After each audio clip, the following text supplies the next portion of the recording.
Subscribe to our channel by clicking the subscribe button. Click the bell button and enjoy the latest uploads from our channel. There's a new highway in Pakistan and a new rail terminal in Kazakhstan. A seaport in Sri Lanka recently opened, as well as this bridge in rural Laos. What's interesting is that they're all part of one country's project that spans 3 continents and touches over 60% of the world's population. If you connect the dots, it's not hard to see which country that is. This is China's Belt and Road Initiative, the most ambitious infrastructure project in modern history that's designed to reroute global trade. And it's how China plans to become the world's next superpower.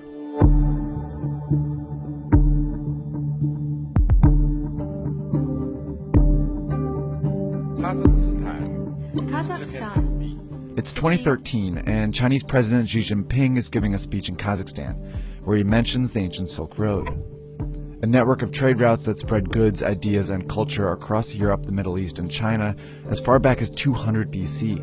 He then says, "We should take an innovative approach and jointly build an economic belt along the Silk Road." A month later, Xi is in Indonesia. The two sides should work together to build up a new maritime road in the 21st century. These two phrases were the first mentions of Xi's legacy project, the multi-trillion-dollar Belt and Road Initiative, or BRI. They're also the two components of the plan. There's an overland economic belt of 6 corridors that serve as new routes to get goods in and out of China, like this railroad connecting China to London, and these gas pipelines from the Caspian Sea to China, and a high-speed train network in Southeast Asia. Then there's the Maritime Silk Road, a chain of seaports stretching from the South China Sea to Africa that also directs trade to and from China. The BRI also includes oil refineries, industrial parks, power plants, mines, and fiber optic networks, all designed to make it easier for the world to trade with China.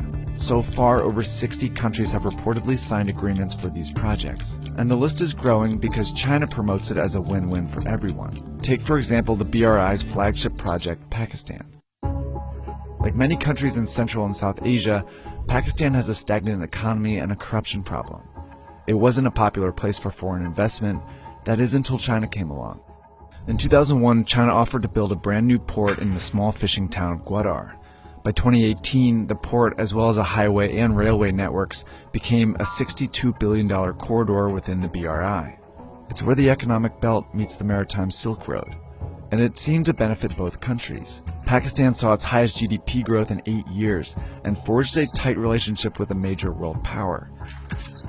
China, on the other hand, secured a new alternative route for goods, especially oil and gas from the Middle East.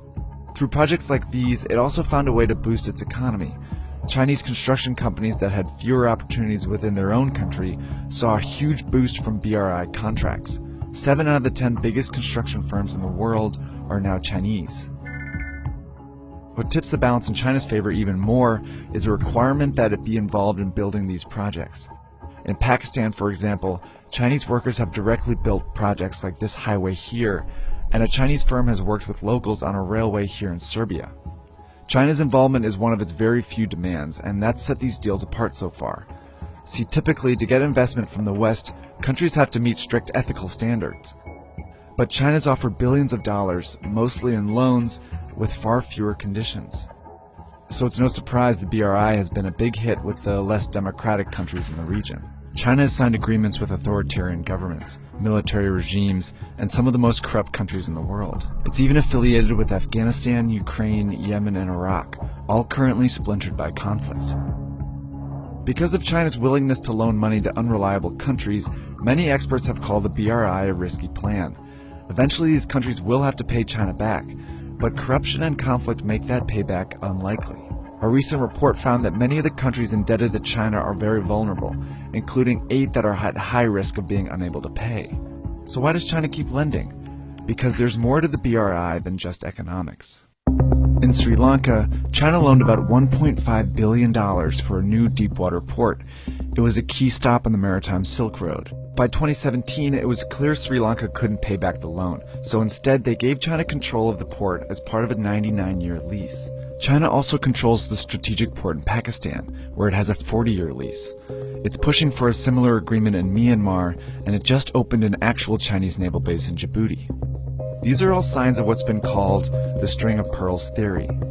It predicts that China is trying to establish a string of naval bases in the Indian Ocean that will allow it to station ships and guard shipping routes that move through the region. So while China's not getting its money back, it's still achieving some very important strategic goals. China's growing influence challenges the status of the US, which has been the world's lone superpower for the last several decades. But isolation is trending in the US, meaning that they are investing less and therefore losing influence around the world. The BRI is China's way of leveraging power to become a global leader. By building relationships and taking control of global trade, China's well on its way.